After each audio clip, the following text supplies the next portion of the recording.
Let's consider something that might feel uncomfortable for a moment. How many promises are you technically failing to keep right now?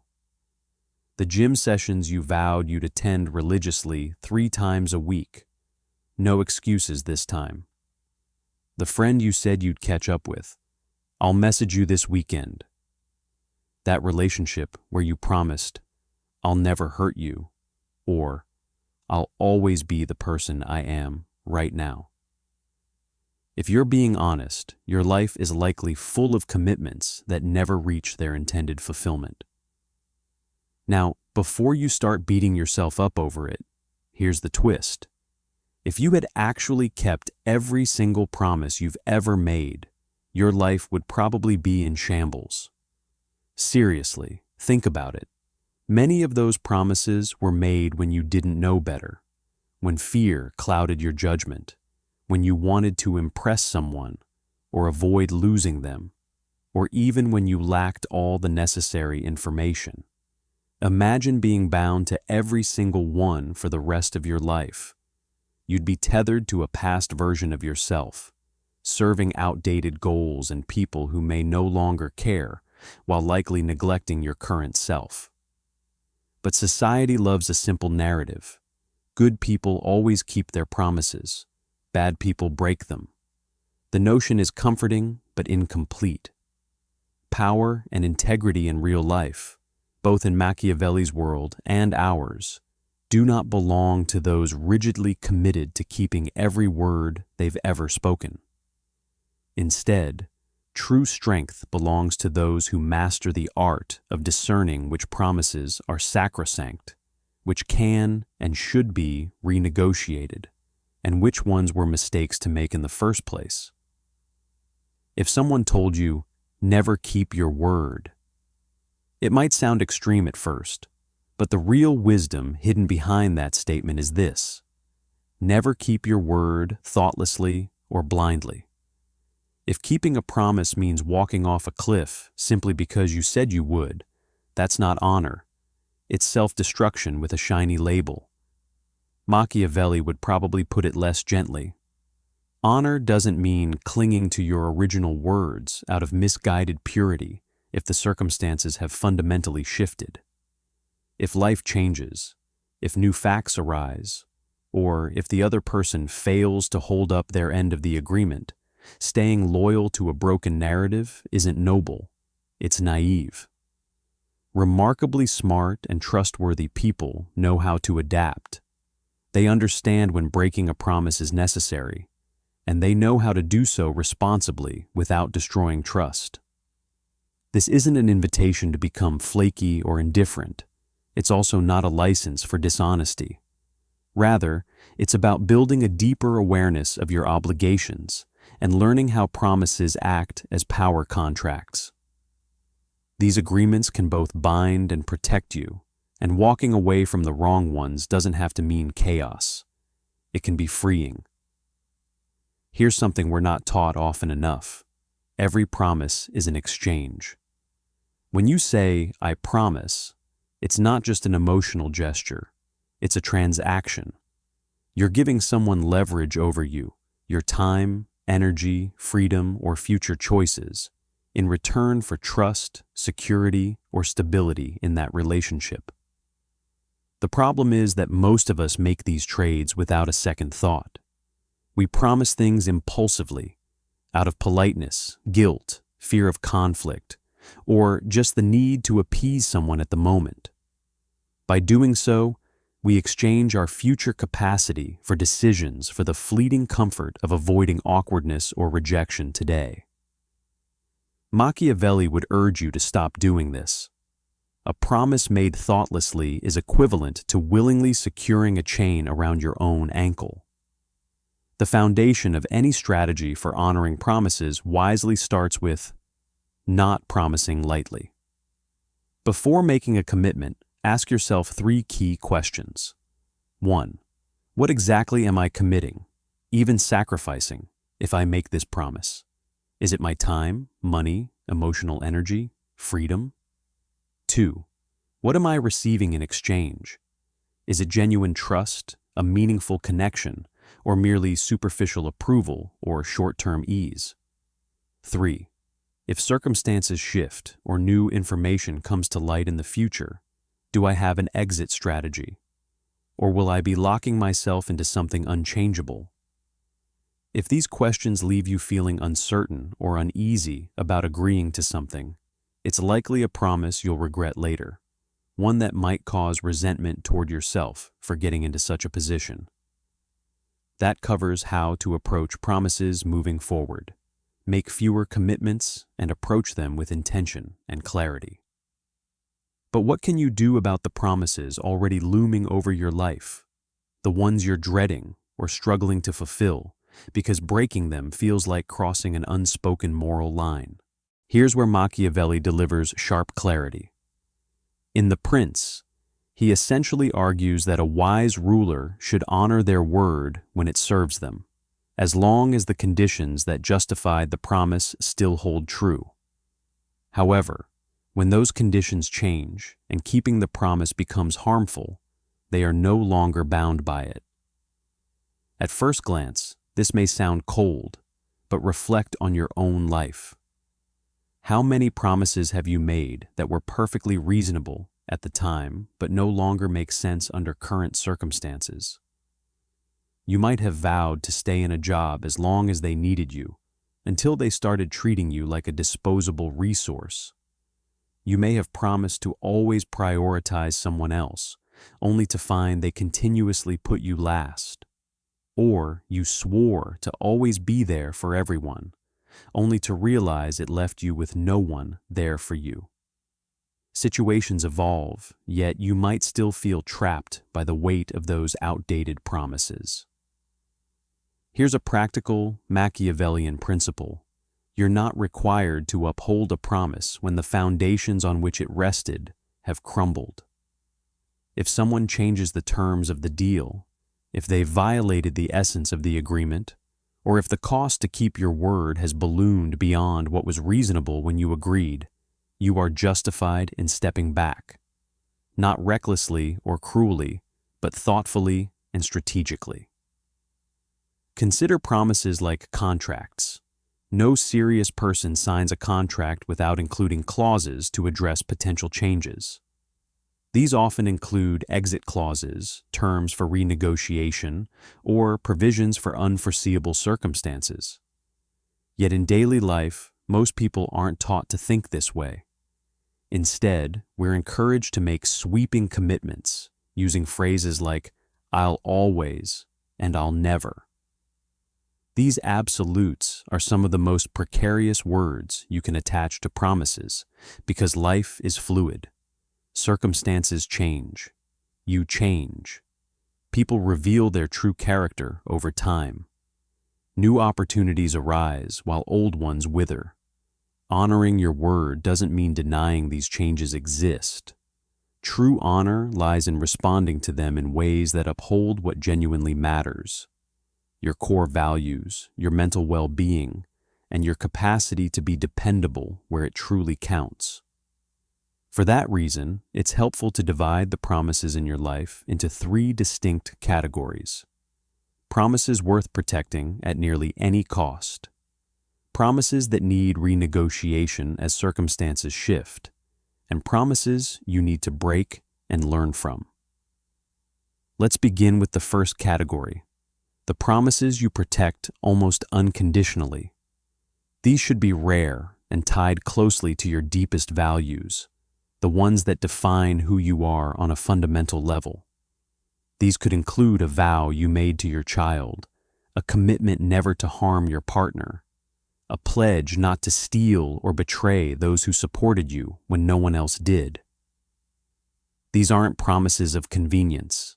They're principles that sustain your sense of integrity. Breaking them wouldn't just harm others, it would fragment something vital within yourself. These are not the promises Machiavelli encourages shattering. On the contrary, protecting these promises gives you a sense of purpose and a backbone. They are the anchor that makes your necessary compromises elsewhere meaningful. The second category includes negotiable promises, which make up the bulk of commitments in any person's life. These cover statements like, "I'll stay at this job long term," "I'll assist you with this task," or "I'll meet this deadline." Such promises are made based on our expectations of how the future will unfold, a future that often turns out differently than we anticipated. The Machiavellian response is not to ghost or silently withdraw, but to initiate open renegotiation.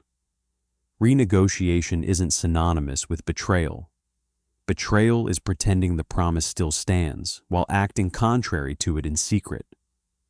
Renegotiation involves acknowledging that circumstances have shifted and communicating openly about what is realistic under the new conditions.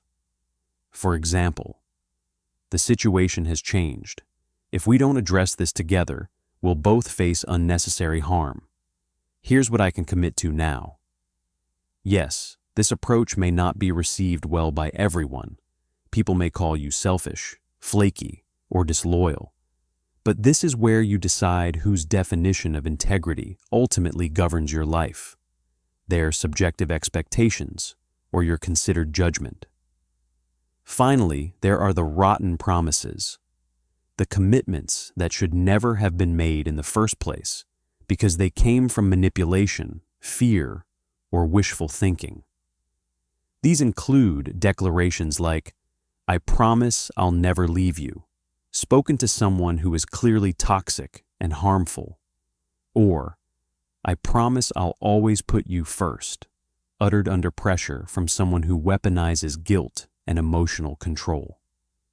Promises rooted in coercion or deception aren't genuine commitments. They're traps. Facing situations where you need to change your stance can be challenging, especially when it requires breaking promises or altering commitments you once made. It's not just about the act itself, but how you communicate and frame it that truly matters. If you simply go up to someone and say, "I've changed my mind, sorry," you're essentially placing the emotional burden of your decision on them. This approach can make you seem unreliable and dismissive. Instead, clarity and ownership are key. When addressing such situations, avoid blaming others or over-apologizing. Clearly present the reasons behind your change in position and own your role in it.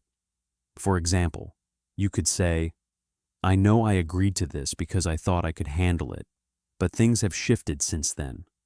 If I push through and stick to this promise exactly as it is, it's going to harm other commitments I've already made, possibly even some that impact you. I don't want to deliver a subpar version of what I promised. Here's what I can realistically do now and what I can't." The goal is to communicate with respect while informing rather than asking for permission. Another important step is offering alternatives. Breaking a promise without suggesting any replacement feels like abandonment, whereas presenting solutions reflects adjustment and accountability.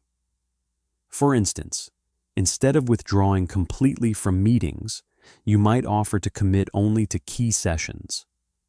If stepping back from an emotional role, it could mean recommending a professional for support or setting clear boundaries for less frequent interactions. This shows that while you're adjusting your commitments, you still place value on them and don't make decisions lightly. Consistency plays a critical role too. Occasionally, having to change your word won't damage your reputation if, most of the time, you honor what you say. Reliability is built on predictability. People need to trust that they can anticipate your actions within reason. The true guideline isn't never break a promise, but rather not to make promises that exceed your current capabilities or stretch who you are in this moment.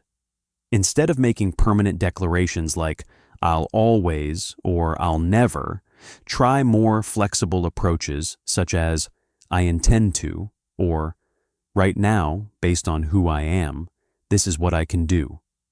Pledging lifelong commitments might seem romantic or idealistic at first, but often lacks durability over time. Giving yourself space to grow while holding on to what truly matters allows relationships, whether personal or professional, to evolve without breeding dishonesty. On the practical side, this isn't just a matter of emotions, it's about power too. Those who hold real influence often tread carefully with their promises. Machiavelli pointed out that leaders who try to appease everyone with guarantees eventually find themselves trapped by those commitments. Even in everyday life, agreeing to too many requests can leave you overwhelmed with obligations tied to others' expectations, making you feel guilty, resentful, worn down, and ultimately powerless. To regain balance and perspective, try this exercise. Reflect on 3 major promises weighing heavily on you. Long-term commitments or identities you've taken on, like career paths chosen for others, or always being the one holding everything together. For each, ask, was this decision made out of genuine clarity or fear? Has the other side upheld their responsibilities? If nothing changes and this promise stands unchanged for the next 5 years, what version of yourself emerges? If that future self scares you, it's a sign to either renegotiate or gradually let go of that commitment. Yes, this process may involve facing disappointment and conflict, but there's greater dishonor in quietly staying stuck in a life that no longer aligns with who you are becoming. Breaking a single promise to live authentically builds a foundation where future promises carry genuine meaning. The essence of Machiavellian wisdom isn't about manipulation or deceit, but ensuring your loyalty doesn't blind you into sacrificing yourself for commitments that drain your life away. Rigidity in honor can leave good people vulnerable to exploitation. Understanding when to reassess and adapt makes honoring your integrity sustainable over time. This reflects the reserved, somewhat calculating perspective of someone navigating a harsh world without being endlessly sacrificed for another person's narrative. However, it comes with its shadow side. Stripped of self-awareness, it becomes a justification for nearly anything. You've heard it before. I cheated, but the circumstances changed. I lied, but my values shifted. I abandoned others, but I needed to protect my peace. Such acts aren't strategic. They're selfish moves dressed up in philosophical jargon. What separates this approach from pure self-indulgence is the willingness to own up when you're wrong. Machiavellian tactics aren't an excuse to escape guilt. They're about making difficult decisions with clarity. If breaking your word hurts people, take responsibility for it. Don't excuse it with shallow phrases like, "That's just how the game works." After all, the game you play says something about your character. The balance here is delicate, sharp enough to avoid being exploited, soft enough to recognize when you've crossed a line, and honest enough to confront yourself afterward. Master these elements, and you can leverage the calculated brutality of Machiavelli without devolving into senseless cruelty. Let's bring this concept into focus. Consider a promise you once made for survival. Perhaps as a child or teenager, you pledged, "I'll always be the dependable one." Or maybe, "I won't ever ask for help." Or, "I'll never let myself be vulnerable again." These commitments likely protected you during a certain period of your life. But if they still govern your decisions today, they might be quietly causing harm. Breaking those old promises to yourself could be one of the most significant acts of rebellion you'll ever undertake. You're allowed to recognize that those vows served you in a time of powerlessness, but you're no longer powerless. You can choose differently now. Breaking loyalty to an outdated strategy isn't betrayal, it's liberation. Why cling to tactics created for an obsolete battlefield? When people advocate for never breaking your word, don't interpret it as permission to lie freely. See it as rejecting allegiance to promises that conflict with your current reality. Keep your word where it truly matters, where it aligns with your values and future. Cherish it, respect it, and protect it. But also give yourself permission to step away from agreements that no longer fit who you are becoming. Don't drag these commitments forward merely to uphold an image of righteousness while your life crumbles under their weight. You don't owe your future to every hurried pledge made under stress. You owe your future your honesty. Feeling uneasy about this is normal. Many are raised to believe breaking promises equates to moral failure. So even saying, "I can't continue this," feels like tearing everything apart. But what if you're not destroying anything? What if you're simply undoing a poor deal, a situation where you sacrificed too much of yourself for something undeserving? Reclaiming that lost time and energy will likely feel uncomfortable at first, similar to waking early after years of oversleeping. Eventually, though, it becomes second nature. Here's a challenge. Over the next week, pause before saying words like, "I promise," or "I swear," or "I'll always." Stop yourself briefly and ask whether that commitment is truly something worth binding your future self to. If the answer is no, resist making it. Be brave enough to prioritize authenticity over momentary impressiveness. Then take it a step further. Identify one promise weighing heavily on you, just one, and admit honestly that you can no longer keep it.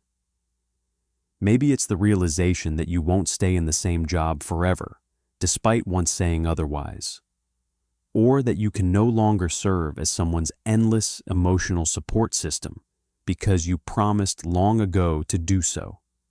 It could even be acknowledging that you no longer want a life path you previously claimed was yours. From there, begin the process of renegotiating or walking away, not out of maliciousness, but with clarity. This approach embodies Machiavelli's harsh truth about honor, the understanding that your word should not be a prison, but a meaningful tool wielded thoughtfully. Never cling blindly to promises. Uphold them when they reflect who you truly aspire to become, and break them when keeping them comes at too great a personal cost. Gradually learn to make fewer commitments that your future self must struggle to escape. This isn't dishonor, it's self-mastery. It's reclaiming control over your life in a world designed to shame you into surrendering it.